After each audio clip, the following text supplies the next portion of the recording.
خب دوستان، این ادامه این سیگنال رو داریم.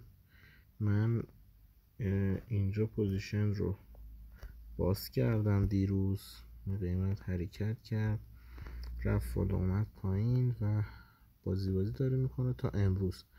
من اول روز ضبط کردم اینو، الان دوباره اول روز، جوری 24 ساعت گذشته ازش و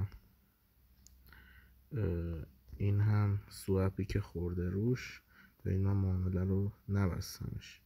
سواپی که خورده و ادامه کار داریم پیش میبریم. هر کسی میخواست ورود کنه، استاپمون هم اینجاست، ورودمونم اینم تیپی مونه. تیپی مون روی 2014-95 و یه تیپی، یعنی روی 3 ما معمولا خروج میکنیم، اما تیپی دومون روی ریوارد 5، یعنی 4.5 دقیق.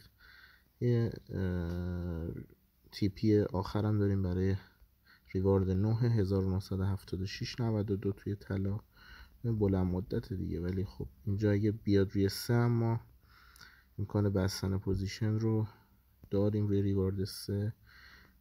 تیپی اصلیمون رو بودشیم روی ریوارد 4.5 که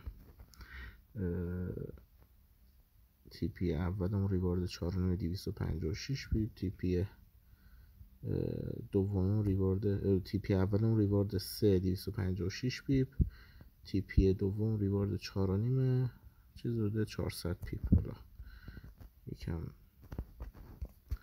متغیر و من سعی میکنم اول هر روز این گزارش رو بدم که ببینیم چه اتفاق افتاد، چون این پوزیشن سوینگه، ما فکر میکنیم از اینجا دیگه قیمت میخواد برگرده و این تیپی ما رو بزنه 3 یا 4.5.